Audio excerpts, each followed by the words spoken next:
was Stanley Kubrick? For many years, he's remained an enigma.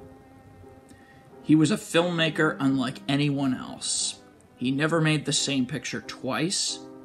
He broke ground in terms of storytelling, special effects, and cinematography. Every filmmaker in the business, from Steven Spielberg, James Cameron, Martin Scorsese, George Lucas, and David Fincher, owe a gigantic debt of gratitude to this enigmatic filmmaker. In total, he made 13 feature films and died in his home of a heart attack in 1999, just after he turned over the final cut of his last film. So all but one of his movies are going to appear on this countdown. So, without further ado, this is my top 12 favorite Stanley Kubrick movies. We'll meet again. Don't know where, don't know when, but I know we'll meet again some sunny day.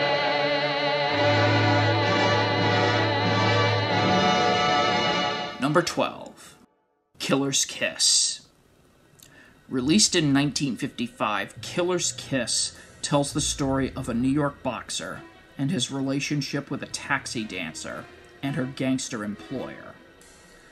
This was Stanley Kubrick's second feature film. His first film, Fear and Desire, was considered by Kubrick as an embarrassment and pulled it out of circulation, and tried his best to keep the film from being seen again, but to no avail. Anyway, Kubrick got funding for this film with the help of his uncle through his pharmaceutical business. To write the script, Kubrick recruited a high school classmate named Howard Sackler. Sackler would go on to be a Tony Award-winning and Pulitzer Prize-winning author of The Great White Hope, and would be the uncredited screenwriter for Steven Spielberg's Jaws. Kubrick managed to shoot and edit the film himself. Being that he started out as a still photographer, Kubrick was able to give a wonderful sense of composition to every shot and also a sense of depth.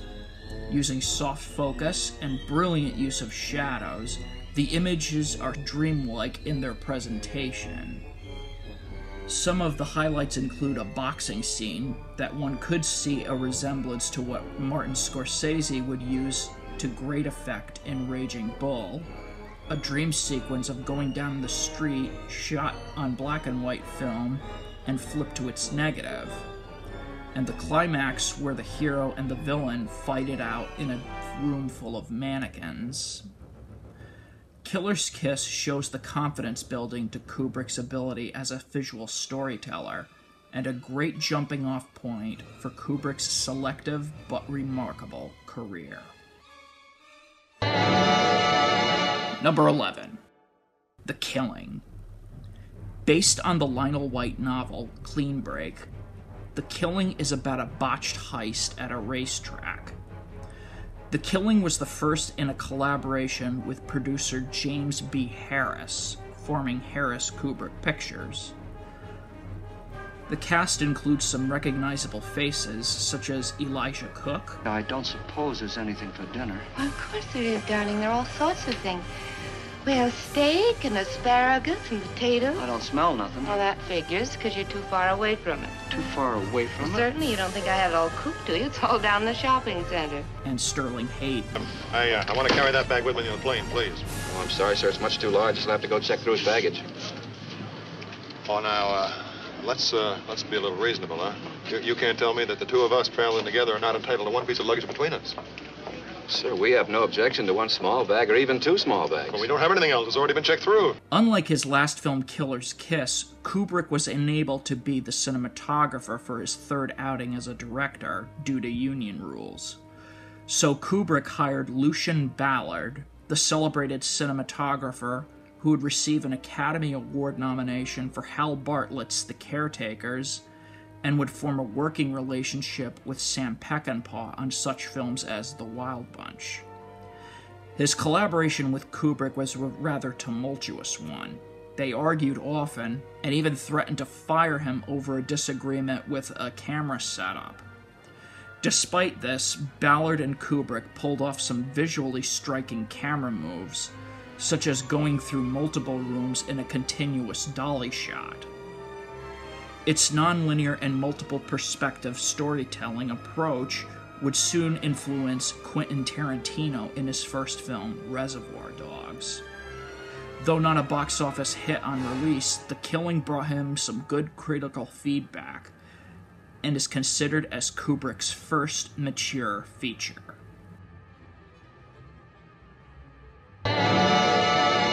Number 10. Lolita. Based on Vladimir Nabokov's controversial book, Lolita tells the story of a middle-aged college professor falling in love with a young girl and marrying her mother as a ploy to get close to her. You just touch me and I go as limp as a noodle.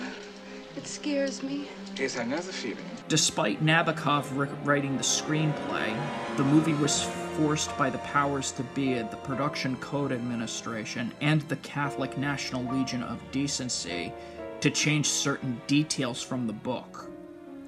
In the book, Lolita is 12 years old, but in the film, she was changed to an early teen, played by Sue Lyon. Cha-cha-cha. The character of Humber is somewhat likable in the film than he was in the book, and I think the casting of James Mason was an inspired choice. The Divine Edgar. Who's the divine Edgar? Edgar who? Edgar Allan Poe, of course.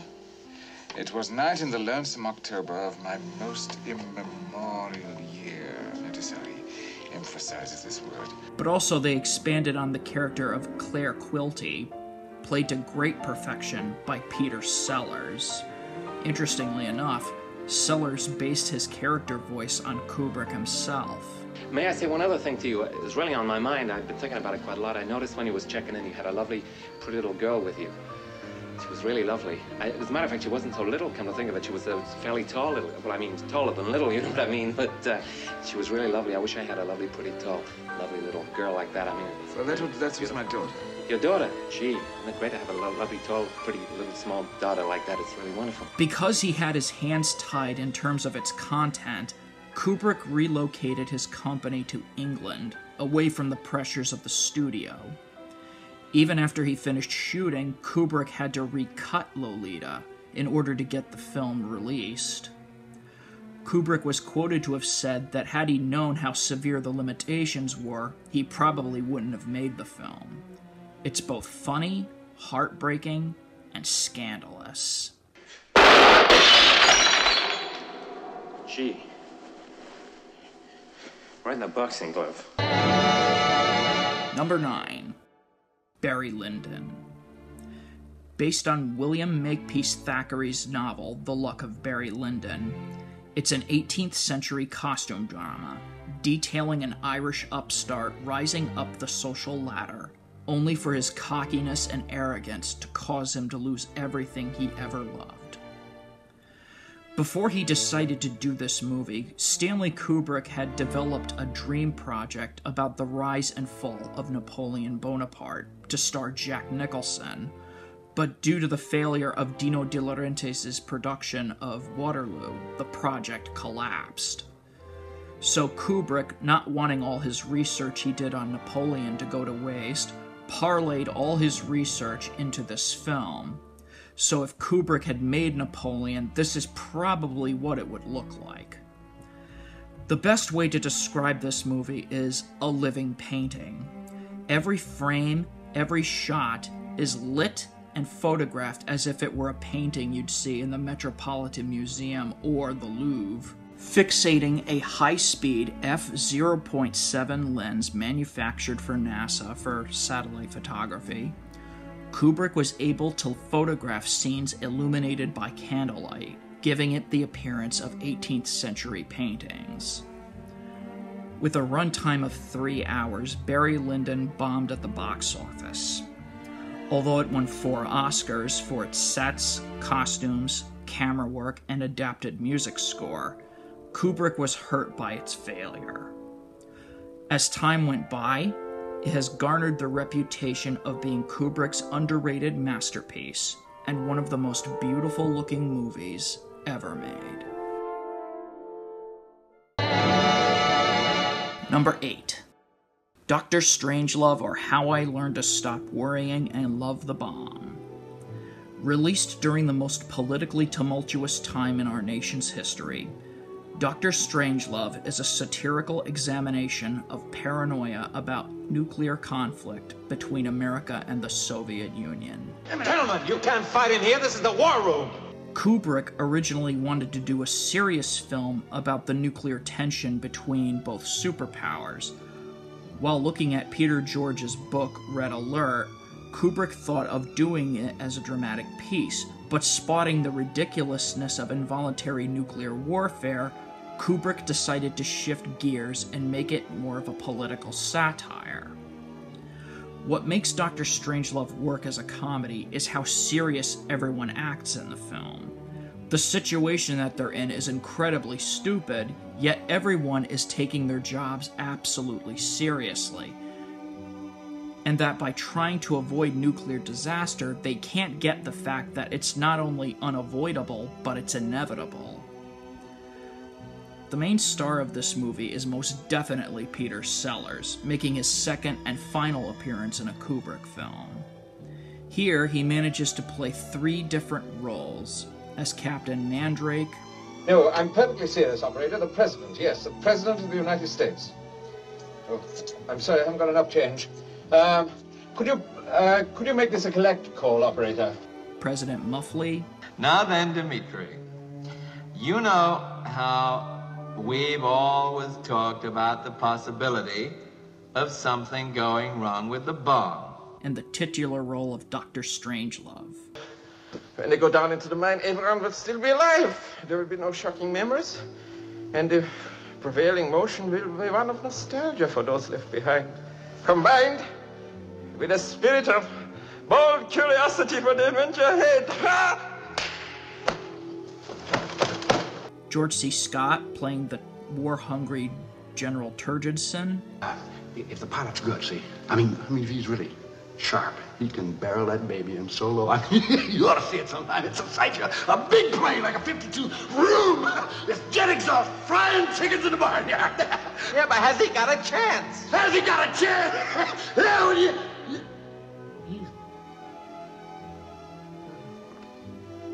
Sterling Hayden playing the paranoid Brigadier General Jack D. Ripper.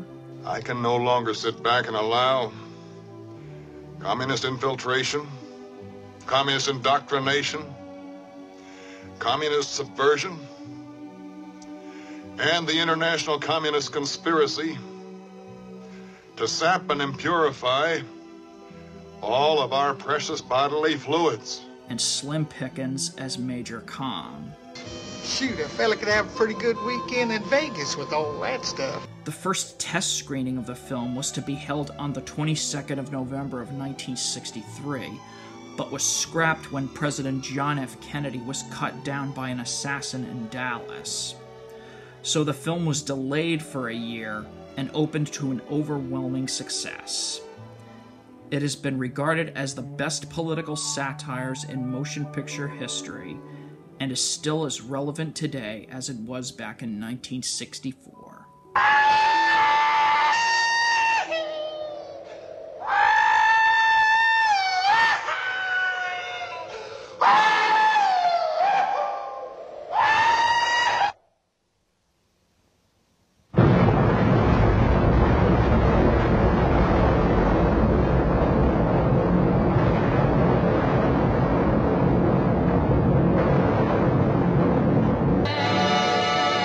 Number 7. Paths of Glory. Based on Humphrey Cobb's novel, Paths of Glory tells the harrowing story of a commanding officer in the French army during World War I. After refusing to take part in a suicidal attack, is then forced to defend 3 of his men who are court-martialed under penalty of death for cowardice in the face of the enemy. They've skim milk in their veins instead of blood. It's the reddest milk I've ever seen. My trenches are soaked. That's just about enough out of you, I'm not going to mince words and stand on Colonel protocol Dax, when if the you lives continue in this manner, I shall have to place you under arrest. Paths of Glory was a project that was turned down by every studio, but Kirk Douglas's involvement led to a distribution deal with United Artists. The film was shot entirely on location in Germany, using about 600 German police officers as extras in the battle scenes. At one point, one of the actors, Timothy Carey, who had worked with Kubrick in The Killing, decided to stage his own kidnapping, causing production to be held up. Kubrick and his producing partner, James B. Harris, fired Carey and had to rely on a double to complete his scenes. One of the most moving scenes in the film is the climax, where a German folk singer serenades a room full of rowdy French soldiers. Kein Ende mehr. Und als man ihm die Botschaft bracht, dass sein Herzliebchen im Sterben lag, da ließ The woman was played by Christiana Harlan, who would eventually become the third wife of Stanley Kubrick. The two would stay married until his death in 1999, and having 2 children, Anya and Vivian. Paths of Glory was so damning in its portrayal of the military that it was banned in France, Germany, Spain, Switzerland, and even in all United States military establishments. Still, this movie, along with Lewis Milestone's All Quiet on the Western Front, is so daring in its portrayal of both the ugliness and hypocrisy the military has in a time of war. I apologize, sir, for not telling you sooner that you're a degenerate, sadistic old man. And you can go to hell before I apologize to you now or ever again. Number 6. Eyes Wide Shut. Stanley Kubrick's last directorial effort, Eyes Wide Shut, involves a doctor, played by Tom Cruise, who discovers that his wife, played by then-wife Nicole Kidman, has been contemplating an extramarital affair a year earlier. He then embarks on an evening-long odyssey through the streets of New York, during which he stumbles across a masked sex ritual. The story was based on the Freudian novel Traum Novelle by Arthur Schnitzler, but unlike the book, where it took place in Vienna, Eyes Wide Shut is set in New York City.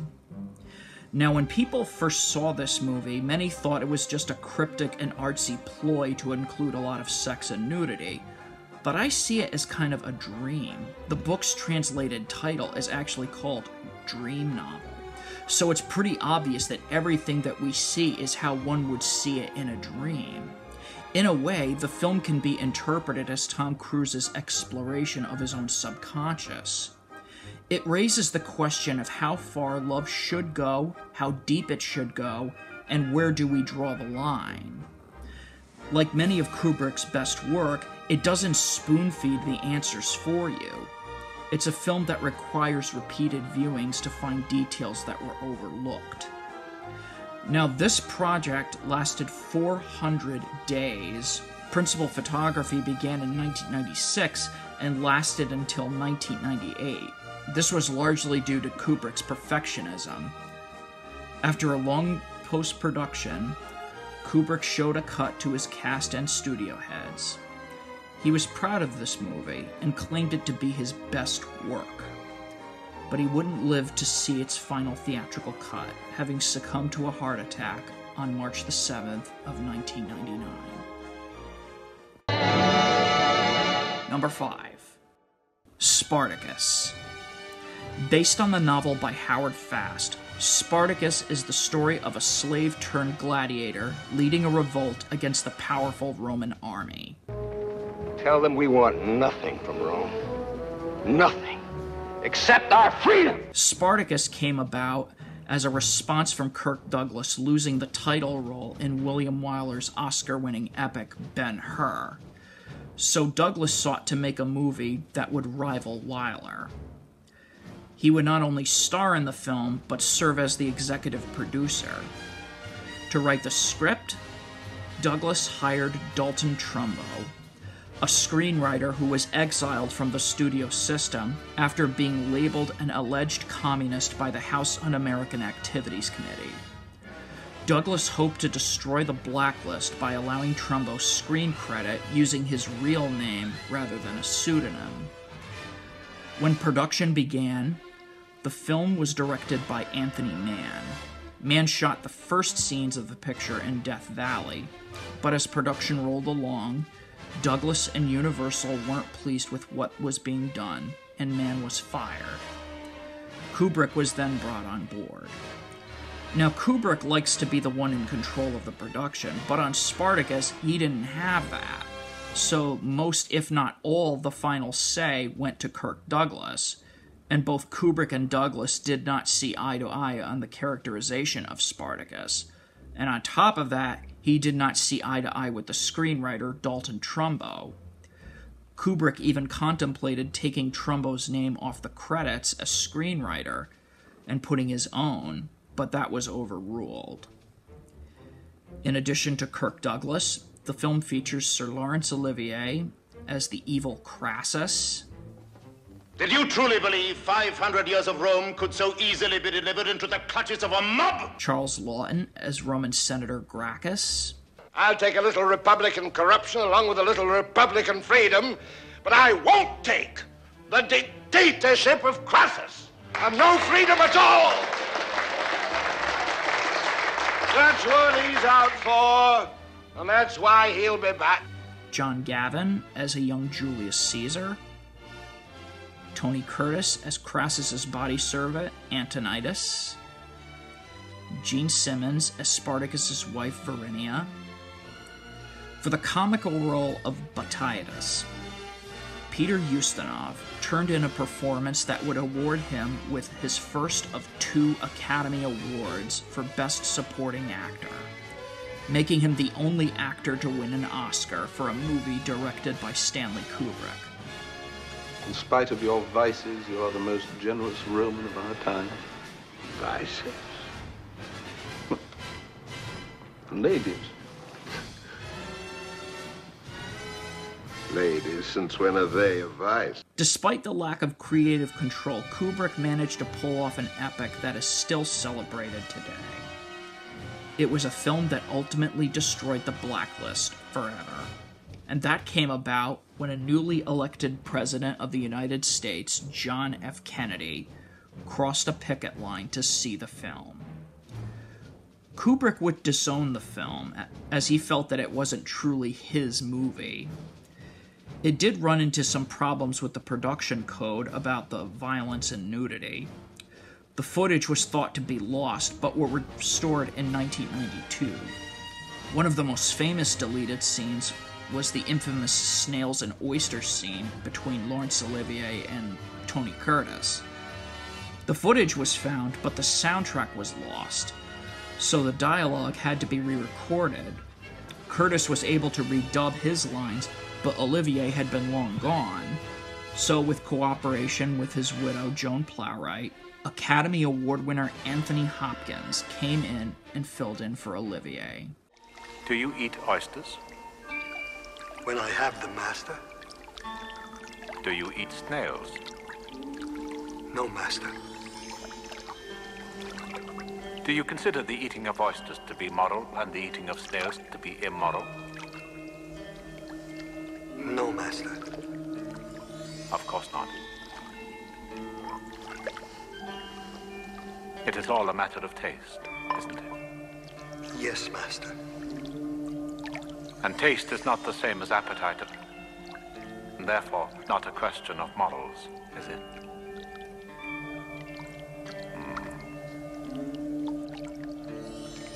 It could be argued so, master. Number 4. Full Metal Jacket. Based on the Gustav Hasford novel The Short Timers, Full Metal Jacket examines the dehumanizing of the United States Marine Corps recruits, beginning with the intensive training on Parris Island and leading to a tour of combat in Vietnam. The film is set up like a 2-act play, The first 45 minutes of the film is devoted to the basic training a recruit undergoes at Paris Island, and the rest of the film when the recruit becomes a full-fledged Marine and is sent on a tour of duty. Some have said that the film should have just focused on the boot camp experience, but that's not just what the film was about. It's about how war affects the individual, be it a positive or a negative. It features an extraordinary cast, headed by Matthew Modine and Adam Baldwin. But the ones who really steal the film are Vincent D'Onofrio as the overweight and incompetent Private Gomer Pyle. Hi, Joker. And the colorful R. Lee Ermey as the sadistic drill instructor. You little scumbag! I got your name! I got your ass! You will not laugh! You will not cry! You will learn by the numbers! I will teach you! Now get up! Get on your feet! Ermey was brought on as a technical advisor to train the actors to behave like soldiers. Ermey wanted to play Sergeant Hartman, but Kubrick already casted an actor. So the story goes that Ermey shouted to Kubrick to stand up when he was spoken to, and literally jumped to his feet. Wisely, Kubrick gave him the role, while the other actor was given the role of the door gunner. The film was shot entirely in England with the help of production designer Anton Furst. Released in 1987, Full Metal Jacket was received at the box office, earning $120 million against a $30 million budget. It would ultimately be Kubrick's last feature he would release in his lifetime. Number 3. 2001: A Space Odyssey. Released in 1968, 2001 begins at the dawn of time when the Earth was inhabited by our ape ancestors. One day, a mysterious monolith appears before them. Once they touch the monolith, they are given an invisible surge of power called knowledge. Using this knowledge, the ape discovers the first tool and weapon. As time progresses, that same knowledge would lead to the development of highly technological spacecrafts and means of communication. But it also leads to man's both accomplishment and mistakes. Case in point, the ultimate computer with a mind of its own, the HAL 9000. Open the pod bay doors, Hal.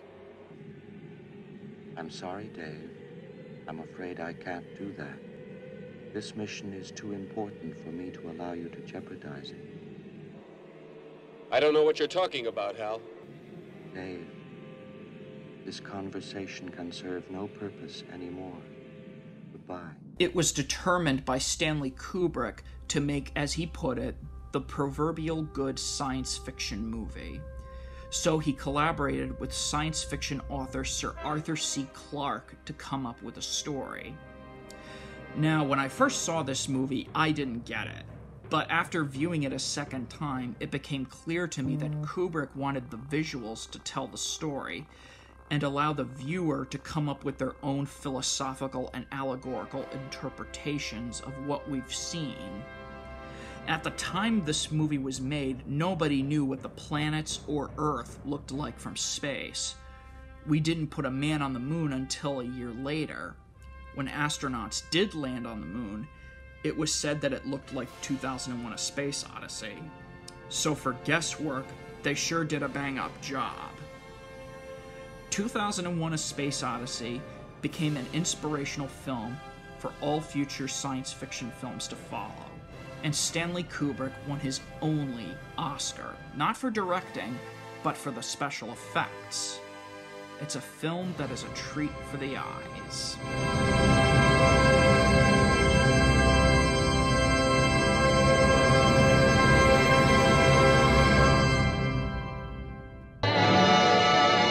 Number 2. A Clockwork Orange. Based on Anthony Burgess's controversial novella, it's a story of a juvenile delinquent who, along with his fellow droogs, commit a violent series of beatings and rapes. Once he's arrested, he becomes a human guinea pig for a government-controlled experiment that completely erases the violent and sexual impulses, thus leaving him to the tender mercies of those he has wronged. Aside from Kubrick's outstanding directing, the film is well remembered for Malcolm McDowell's tour-de-force performance as the sadistic thug Alex DeLarge. This sarcasm, if I may call it such, does not become you, O my little brothers. As I am your droog and leader, I'm entitled to know what goes on, eh? Now then, Dim, what does that great big horsey gape of a grin portend? His performance would serve as an inspiration for Heath Ledger's Oscar-winning performance as the Joker in The Dark Knight. I've taught you much, my little droogies. Alex is a guy who enjoys afflicting pain and suffering to others and behaves like a kid in the biggest candy store in the world. The one scene that is considered the most disturbing is the violent beating and raping of a woman in front of her crippled husband while singing the iconic song Singing in the Rain. Let the stormy clouds chase everyone from the place. I'm with the rain, I've a smile on my face. When the film was first released in 1971, it was considered the most violent movie ever made. In England, it had been condemned by the Catholic Church, it was booed by feminists, and received an X rating. In addition, a series of copycat beatings and rapes were committed, and the film was blamed for it. It wasn't me, brother, sir. Speak up for me, sir, for I'm not so bad. I was led on by the treachery of others, sir.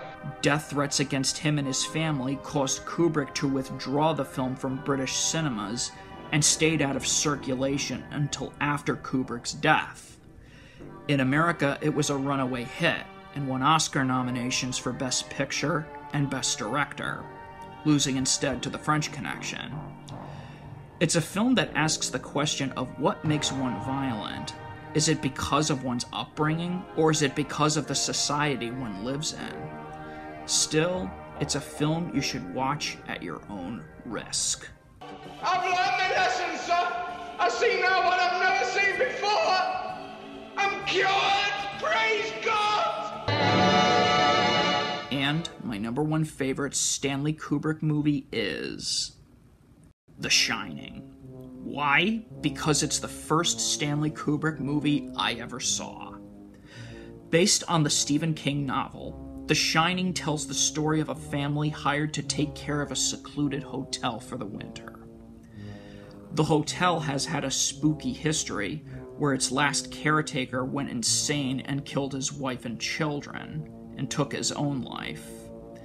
The father, Jack Torrance, played by Jack Nicholson, uses this opportunity to get some writing done, but slowly and methodically loses his sanity and ends up an axe-wielding monster. We also learn that his clairvoyant son, Danny, continues to have images such as an elevator spewing blood. It is revealed that he, along with the hotel cook, share a special psychic power known as The Shining. The one thing I love about The Shining is its setting. It completely does away with the old cliche of Gothic castles, spiders, and bats. The isolating feeling of being alone in such an empty place and feeling cut off from everybody else for a winter season is absolutely chilling. Also, Kubrick uses the viewer's brain as a Rubik's Cube. Case in point, the production design. It has been said that if one were to make a layout of the entire hotel based on what the film shows us, it would include inconsistencies such as dead ends and windows showing the outside where it would otherwise be impossible to include and so forth. The Shining was the first time Stanley Kubrick used the Steadicam, which allows a smooth glide and avoid the shakiness of a handheld camera. Garrett Brown, its inventor, operated it on this film. Jack Nicholson's performance is next to his Oscar-winning performance in One Flew Over the Cuckoo's Nest as one of his most iconic of his entire career. I'm not gonna hurt you. Stay away from me! Wendy! Stay away! Darling, light of my life, I'm not not gonna hurt you. You didn't let me finish my sentence. I said, I'm not gonna hurt you. I'm just gonna bash your brains in. I'm gonna bash them right the fuck in. His unpredictability and his change in mood, not to mention those eyebrows, makes his performance so utterly uneasy to me. He's like a coiled cobra ready to strike when you least expect it.